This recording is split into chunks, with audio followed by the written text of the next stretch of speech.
What's up, guys? My name is Liz. If you're new to this channel, we are here to help supercharge your life with fitness, nutrition, and lifestyle motivation. I am here with my good friend Natalie Jill today. We are recording a podcast over on her podcast. Where can I find it? Leveling Up, creating everything from nothing. So today I'm going to be sharing the story of what has happened with Super Sister Fitness over the last 7 years. For those of you who have been here for a while, you knew that I started this company with, and this channel with my actual real life sister. And so a few years ago, she's still your actual real life sister. She is. She's still around, but just not here anymore. So we're going to be diving deep into what that transition was like, what I learned from that, and all the things and how I was able to use that to turn the mess into a message that's much greater now than just us combined. So you leveled up and created everything from nothing. Exactly. That's what we're going to dive into. Exactly. So stick around and make sure you subscribe if you want more videos like this every single week.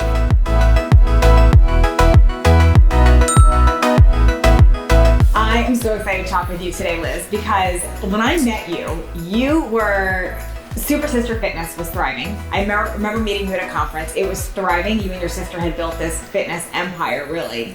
And we clicked right away. And what's crazy is what happened, and I can't wait to dive into the story today, because what happened to that, you call it the demise of Super Sister Fitness, and how you didn't let that shake you up. You created everything from nothing, and you're now one of the top video marketers, which is just incredible. So thanks for joining me today. I'm excited to dive in. Yeah, thanks for having me. I'm so excited to share this story because it's, I jokingly said the demise, but it actually was the rise and elevation into new areas and new perspectives, new growth, new services, and bringing out new gifts and sharing that with the world. So I'm excited to share how that came to be. And if you guys don't know Liz yet, you're going to be amazed by her story, and you're going to want to follow her because her stuff is incredible, and what she can do with video marketing and what she's learned has really impacted my life, and I'm sure it's going to impact yours a lot after this. So thanks for being here. So take us back to what was Super Sister Fitness? How did you start it? What was the idea behind it?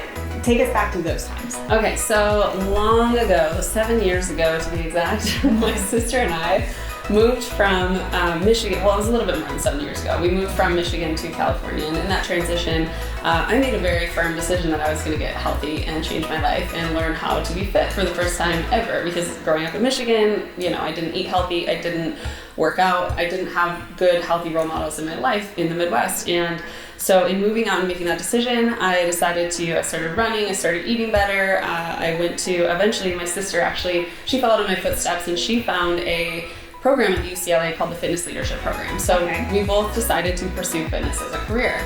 And in that transition, we went through this Fitness Leadership Program at UCLA, which is a year-long program, where by the end of it, we were learning how to be really good personal trainers as well as group fitness instructors. So it was a year-long practical and theoretical training program where twice a week we would go into UCLA and people would teach us both in the gym how to use all of the different types of equipment, all the barbell lifts, all that kind of stuff. And then also once a week we were going in for theory, learning about anatomy, all the things. And by the end of that program, you had to pass your NSCA exam or, NASM exam, whichever one you chose. And you had to do an audition, and you had to do an interview essentially to be able to work there. And so that was really cool because I learned so much. It's like a complete certification. I mean, it's really everything. Yeah, it was really, really awesome. And so I ended up going on to work at UCLA for about 2 years after that. And in that transition, my sister was also working at a triathlete gym, like a boutique training gym in Santa Monica, and I was also working at a physical therapy clinic. So we basically, though we were pursuing our passion and it was really fun and exciting, I was also working myself to the bone, because as a fitness instructor living in Los Angeles, California, just so you know, you have to work like 4 or 5 different jobs to make ends meet, and so that's what I was doing. And it's not like you have any competition there in LA. No one there is a personal trainer.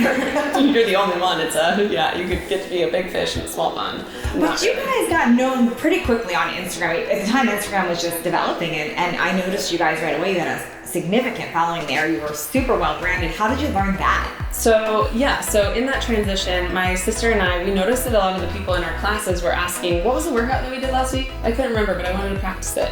Or, hey, I know that nutrition is important, but I just don't know what to eat. What should we eat? And so we started our Instagram account to share questions the answers to questions that our clients were asking us and people from our classes. We would share the workouts that we did that week so they could keep on track and go practice it on their own. So the next time we did it, they could actually progress with or without us.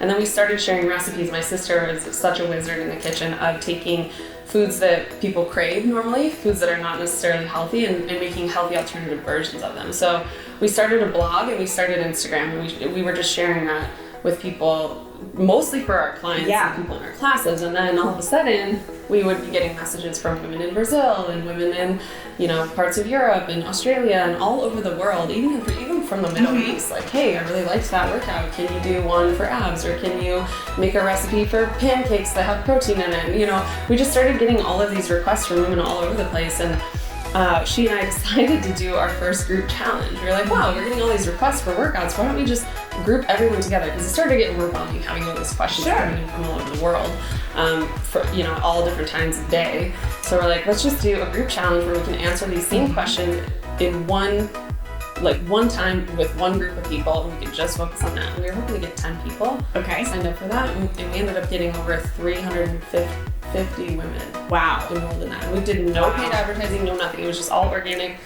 education-based marketing. We were sharing, recipes and workouts. Yeah. They were helpful for people. Yeah. And so that was the first money that we made online. Okay. And I was like, wow.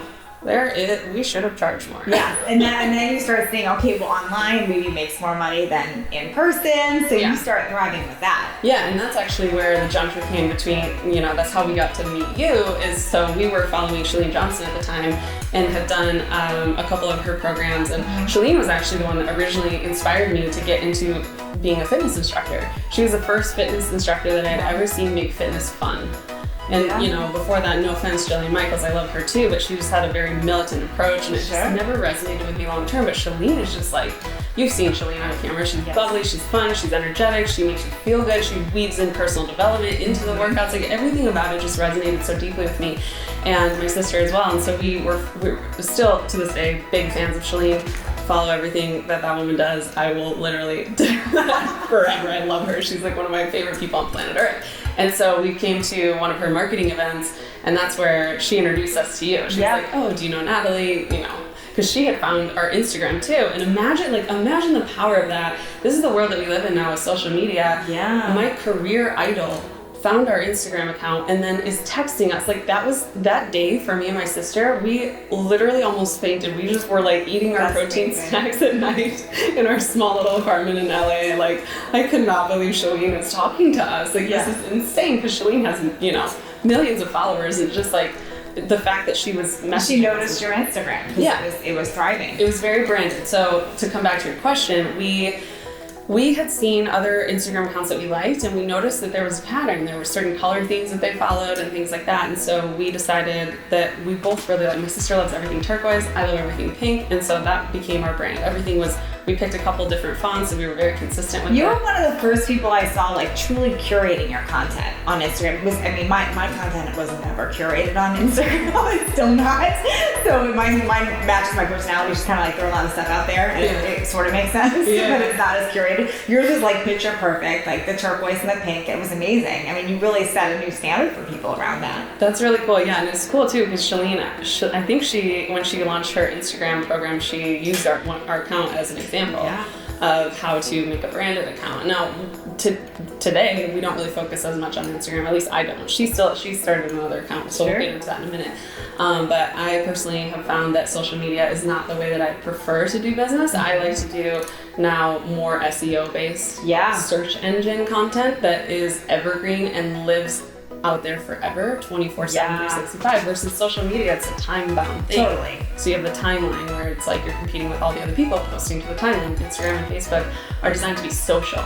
Yes. And designed to be a conversation, versus some of these other platforms available to us, which is what I get really excited about now. Which is interesting. Okay, so you figured this out later, really, so tell us what happened, because one minute you've got this business, you've got products, you're doing a challenge, you've got this thriving Super Sister business, and then your sister decides what? She decides she wants out. Yeah, so that was tough. So about 4 years into the business, my sister and I started fighting more than ever before, because we had differences of opinion on the direction of things, and we were living together, working together. It was just a lot of togetherness. And she also had just started dating her soon-to-be fiance, and currently now is her husband. And so he was also living with us. And so you can imagine, it was just there was a lot of tension that was building up over time. And she and I think both would agree with the fact that we just missed being sisters.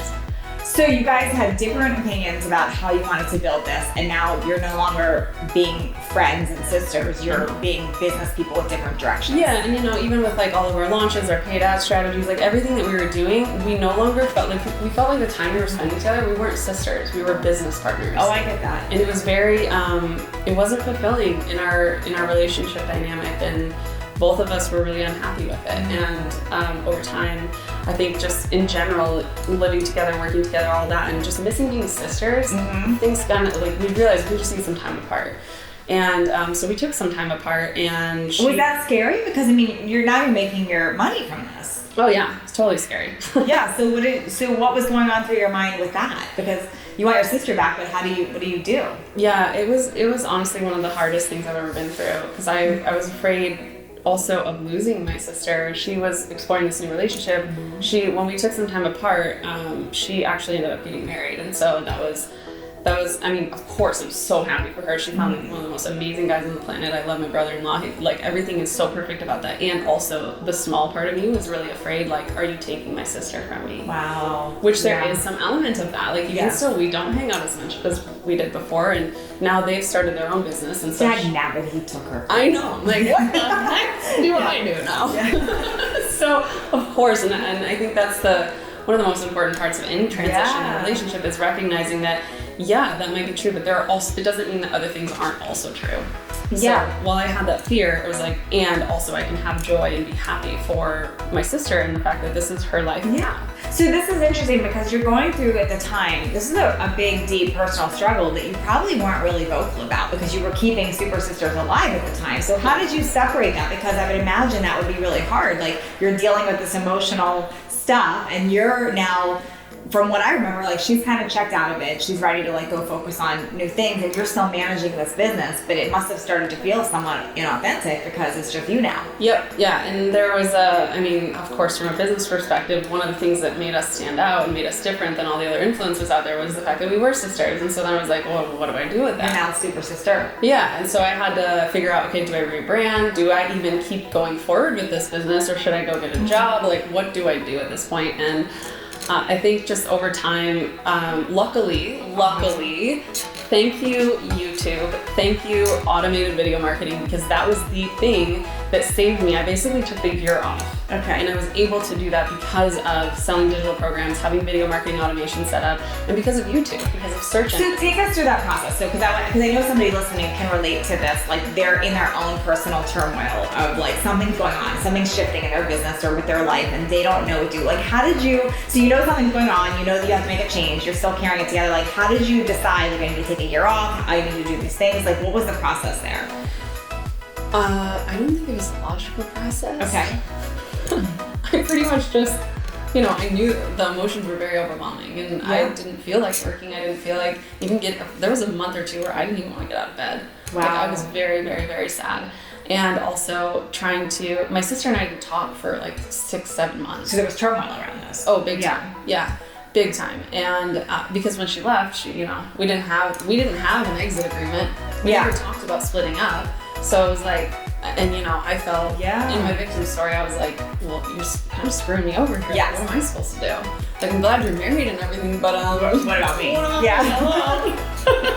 Yeah. So I was like, I had to really sit with that and let myself feel the emotion of sadness and loss. Yeah. And luckily, like I said, we had these automated programs that were still selling, and so I had the ability to really give myself the space to just, okay, let's just manage the emotion. Yeah, that's really evolved of you, because that's hard. So when people were still buying the programs, it was just like you were just splitting it, but you weren't talking about what you were going to do with the business. So it was just like something would come in and you would just share it. Yeah, we were 50-50 partners. Okay. Up until the end. Got it. So then when did this actually like cut? Okay, no more Super Sisters. I'm starting something new. Like, how did you figure that out? Again, it wasn't really like a figuring out process. She got married, and then we stopped talking for there was some stuff that went down at the wedding. So you were forced. You were like forced. This is happening. Deal with it. Yeah. Got it. Yep, and that was the same year that I won the YouTube Next Up contest, which is a contest that YouTube hosts where they bring in creators that are on the rise. Okay. And they teach that, it's basically you do an accelerated creator camp and they teach you audio, video skills. They have you come into the YouTube space in LA and then they sponsor your channel. Wow. So were you doing that for the fitness stuff while this was happening? So, but she's not in the videos now. So you're doing this not knowing what you're going to do with your business, Correct. but you're doing it. That's interesting how that works. Yeah. So you're keeping it going. Are you still saying Super Sister Fitness when you're doing it, or are you creating? Okay. Yeah. So we rebranded. So it's like every day, hi, but my sister's sick today. Hi, but I'm doing it all today. She's still sleeping. I'm doing a video. Was it happening like that, or were you telling your audience? Yeah, no, I didn't point out the fact that she wasn't there. I was just kind of like, business as usual. Let's carry Just on. one today. Yeah, just Super Sister. But we did. We rebranded. We used to be the Super Sisters. Yeah. And then we changed it to Super Sister Fitness because a year before she left, we had the foresight to be like, okay, what are we going to do with this long term? Because we don't want to be the face of the brand. Okay. So luckily we'd already gone through the rebrand and all of that. And the messaging changed when we did that to anyone can be a Super Sister. I love that. Okay, so then YouTube this really happens, like they find you in a way, like you're creating and they find you and you win an award. So what does that tell you then? What do you start believing about yourself when that happens? With winning the contest. Yeah. Well, wow. I was like, oh, cool. This is something that, YouTube is incredible. Have you ever been to the YouTube space? Yeah, it's amazing. Yeah, it's incredible. I walked into the YouTube space, which is a big production studio in LA. And they have 3 all over the world in Hong Kong, New York, and LA. So I go into the LA one, and I remember walking in, and they had a free unlimited coffee bar, tons of camera, video production stuff, stages all over the place, a fire pole, and I swear Dwayne The Rock Johnson was there. What? No way. I was like, that's the coolest thing ever. Yeah, that is the coolest thing ever. I was like, is this people's jobs? Yeah. Did you take a selfie with him? No. I'm just kidding. No. I probably wouldn't know. I probably should have. Hi, can I take your Hi. Yeah. Love your movies. So you win this award, which is incredible, because you probably didn't even know what you were going for when you were doing that, right? Yeah. And that literally ends up changing your whole direction of your business. Yeah, totally. So when I got there, I realized, wow, the YouTube culture is really cool. People literally get paid to create. Yes. People get paid to solve problems and to create. What I learned in that experience was, this is a viable business. Like, this is an actual viable career path, and it's fun and it's exciting, and I want to do that. And that's so up your alley, because I remember even shooting with you and your sister, and you were always about the video and the creativity behind it and how am I going to edit it. You always loved that part. Yeah, totally. Yeah, and she does too. She's doing it now, but just in a different way with a different channel. Yeah, Super Wife. Super Wives. Super Wives. Super Wife. America. Yeah. No, so her and her husband started a van life. Do you know about van life? Okay, so van life in 2018 was the top trending topic on YouTube. Okay. So the fastest growing channels were all on van life. Like living in a van kind of thing? Yep. Wow. So, but it's not what you think. Go on Instagram and look at the hashtag van life, because there are people out there that are creating craftsman super luxury interiors for these big Sprinter vans. There's also RV life and things like that where people, I think it's a millennial trend. Okay. Because housing is so expensive and people aren't necessarily ready to settle down. They still want to travel, etc. And so my sister and her husband started a Instagram account and YouTube channel. Check that out. Yeah. Okay, so how do you now decide that video marketing can be actually like your business and where you're making money and thriving in, because you're dominating that market right now? Yes, thank you. Well, when Sarah, my sister, left the business, I did a company audit and looked at where all of our leads were coming from, where all of our sales coming from, because I just lost 50% of the woman power in the business, at least on the management level. And the talent in the videos. Yeah, exactly. So I had to get really smart about my resources and my time and energy and also spending. And so I was doing a company audit, and I recognized, not just for that year, but for the entire 5 years prior that we had been in business, the top 2 traffic sources and the top sources of revenue for us were always YouTube and Pinterest. Wow. Yeah, despite doing Facebook paid ads, despite doing, Instagram campaigns, those brought in great income as well, and they brought traffic to our site, but it was a fraction of the sales and leads that we got from YouTube and Pinterest. Wow. So that's interesting when you find that out. Yeah.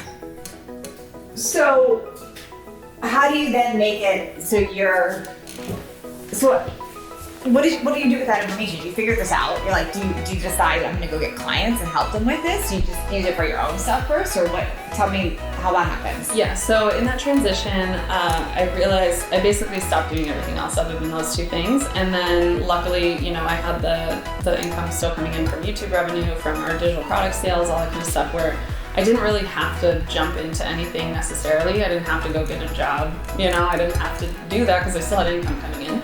And one of the things, I remember sitting down with a good friend at the time, and I told him, I don't want to push myself towards something. I want to wait until God, the universe, whatever you call it, pulls me into what I'm supposed to be doing next.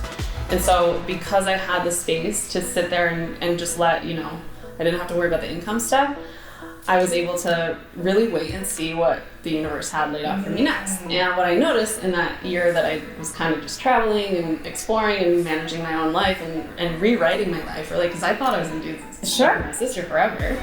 I didn't have an exit plan for that. And I noticed in that transition, all of a sudden people are like, how are you not working? Like, what do you do? And I'm like, oh, YouTube. They're like, what do you mean? Yeah. And so people consistently kept asking me, how do you monetize YouTube? How do you do that? Yes. How did you get into it? I asked you that today. Yeah, exactly. So it's I just started to realize it became very obvious to me that it's a need in the marketplace. And it's a gift that you had. Yeah. And figuring it out. Something I love. Wow. Yeah. That's pretty cool. So it's so funny how you get into one thing, and what I love about it is you get into one thing because you have an interest in it, and you're doing it with your sister, and you have this belief that you have to do it with her because you started it with her. Mm-hmm. And what looked like a failure, awful, like you said, I was depressed, I didn't want to get out of bed, all this stuff, ends up revealing something that you're even more passionate about. Yeah, and also over the time, my sister and I were able to repair our relationship, and we're closer than ever now. It's amazing. And what's cool too is we're actually still working together to support one another, but just in a very different way. That's so cool. We support each other's businesses, but we're not in each other's businesses. That's really cool. If that makes sense. Yeah, no, it's me and my husband have a similar story. That's for another episode, but similar story. So I totally understand what you're talking about. That's incredible. So what would take me away everything you learned from that? What would you tell that person now struggling in their business? Because there's somebody else listening right now that's stuck where you were. Yeah, honestly, I think the biggest lesson that I learned in that whole experience is surrender. What do you mean by that, surrender? So we can't ever control what other people do or choose to do. And that's not for us to manipulate or, push our will onto them. Everybody's has the right to make their own decision. And sometimes they make decisions that wouldn't be the decision that you would make. And in that process, you get to surrender because you have no idea what's coming for you next. That's so cool. Because I would imagine before you surrendered and were forced to really get there, you were probably talking about it or resentful or hoping you could convince or otherwise. Oh, yeah. Oh, totally. Yeah.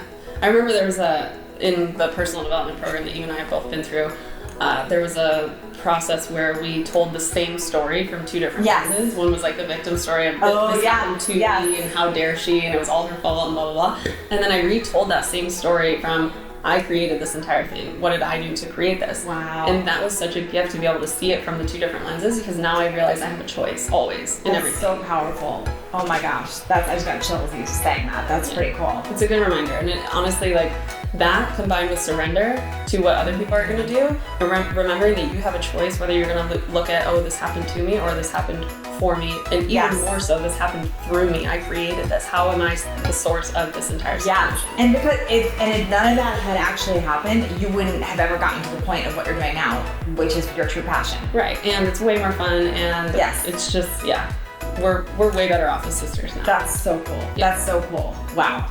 Okay, so what did you also learn about, because a lot of people are stuck on their passion and purpose. I don't know what my passion is. I don't know what I want to do. What did you learn about that through this process? And that's a great question. I think it was Steve Harvey that spoke on this, and this really stuck with me when it comes to people thinking they should follow their passion. It's follow your passion, but when it comes to your career and what you give to the world, follow your gift. Follow your gift, not your passion. Because you can be passionate about a lot of things, but God gave you a gift for a reason. So what would you say that your gift is now? Creative expression through video media. I love that. And you're right, that makes a lot of sense because that is what you did with Super Sister Fitness, and that's what you do now. Yeah, and specifically in the realm of search-based, education-based content. So cool. I love that. Yeah. I love that. Oh my gosh, this is so powerful. Okay, so what would your sister now say about this whole story? Like, if you were to ask her about her perspective of it, does she have a similar path to this, or what would she say? Well, it's interesting because she had a very different experience. She was moving towards a new life. Whereas for me, it was like what I had planned for my life was coming to an end. Wow, so you were holding on to comfort and what you knew, and she was working off of vision. Yeah, exactly. Which is another... Yeah, and she was in relationship with her now husband, and they were creating their own life together in their own path. And so, she had a very different experience of the transition than I did, because she was moving towards something. And I felt she was moving, from my life, from my perspective, she was moving away from something. Does that make sense? Yeah, totally makes sense. Now, I also noticed with you, when it seems to me, maybe I have the wrong perspective on this, but just from knowing you through all of this, when you actually got vulnerable and started to get really authentic with what was happening, that's when things opened up for you too. Oh yeah. Yeah, I think I felt this pressure to keep, because with the branding and stuff, all of it, there's this pressure to keep this perfect image. Yeah. And, I'm human. I can't sustain that forever. Yeah. Sometimes you want pizza. Yeah, exactly. So, and honestly, in this day and age, people don't want the perfect image. Yeah, they want to see the real deal. Like, who is this person actually? That's so true. Yeah. So, and there's a certain level at which I believe people should be going there. Some people like to go all the way, and sometimes it's a little bit too far. It's like, okay, we didn't need to know that, for the last 12 hours you've been crying your eyes out. Yes. I like to wait until it's resolved, or the solution is now clear and I'm moving towards a solution. Yes. So I don't like to post from a place of, struggle or suffering. If you're in the emotional experience, be in the emotional experience. And then once you get to the other side of it and you now have the clear path out, and it's more solution-based thinking, that's, I think, worth sharing with That's incredible. And I want people to hear this too, because you couldn't have possibly created what you're doing now had you not been through the hardships also. So I want people to hear that, because sometimes people have a hardship happen, or the thing is happening to them, they think in the moment, and they're so stuck on that. But like you said, once you surrendered and actually felt the feels and let it work, now you figured out your passion. Yeah. Well, yeah. And I think also with, anything that is going not our way, it's you can't always see it in the moment. Yes. But I love this quote too. I think this is from Joe Polish. He says, you're either winning or learning. Wow. And I was learning a lot. Yes. Learning a lot. That's so cool. So what did you do? My other question is, what do you do with the business when you're shifting? So what did you do with Super Sister Fitness? Is it still there? Yeah, it's still there. So people can still find it, but you don't add to it, or do you add to it? No, we don't. Well, we do weekly videos still. So on our channel, everything is focused now on YouTube and Pinterest, and that's it. So the blog is still being regularly updated. We send out, 1 or 2 emails a month to our guests to kind of update them. Here's who we have on this week. Like, we just had Jen Scare on. Yeah. We brought on a couple different fitness influencers. So it's cool because it's now an affiliate network. Yes. I get to cherry pick my favorite people out of the health and fitness industry and use the platform that we built together to get them exposure, also to help that audience still be connected to resources that they may not have heard of. Yeah. They might not know that there's this program over here, or that this person that specializes in, this one thing, that mobility, whatever it is, right? That's really cool. So you really, I want people to hear that too, because instead of abandoning it or closing it down, you now use it as a source, because you already have an audience to help people still. Yeah, and that was the original vision. We wanted to make health and fitness accessible, good health and fitness information accessible for women around the world. And that vision still stands. Yeah. So now you're curating stuff for that. Yeah, we just do it in a different way. That's amazing. I love that. Yeah. Okay, so tell us about what you do now with the video. Like, can you help other people? So when it comes to video marketing, we specialize in video marketing automation using platforms that are search-based. So YouTube, Pinterest, and Google. We use a special combination of all 3 of those because they're all search engines. Okay. So what we do is help 6- and 7-figure business owners or up-and-coming coaches, influencers, etc., identify their video marketing strategy. Okay. We always begin with the end in mind. Which program do we want to promote? And then from there, we identify who's their target customer. We figure out, using search software, what are those people actually typing into Google, YouTube, and Pinterest? Yeah. And then we create content specifically around that. So cool. I love that. Where can people find you? Because they're going to want this.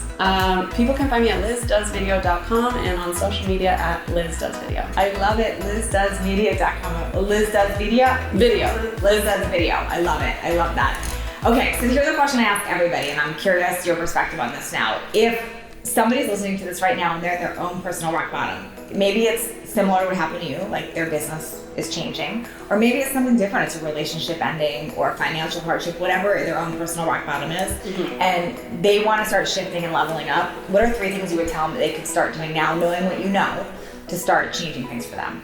Number 1, be compassionate and patient with yourself, because you are a human being with a beating heart and emotions come and go.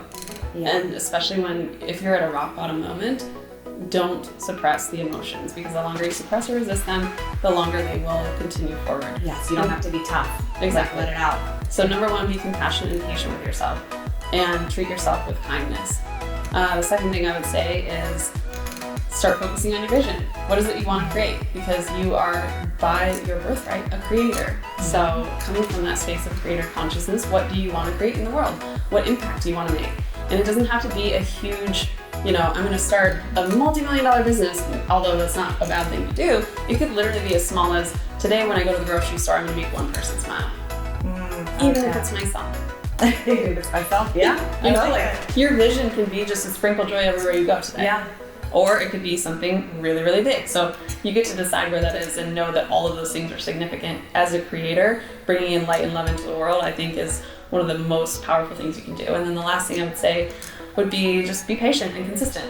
Yeah. Consistency is obviously very important, because every single day you're going to continue to face the choice. And new emotions are going to arise, new challenges, new problems, new excitement in your life, new sources of joy. They're all going to be coming in and out, and don't be attached to any of them. Be consistent with where you're building towards, and day by day, baby steps make a big difference. Oh, this is so good. Thank you, Liz, for being here. Yeah, thank you so much for having me. Thank you.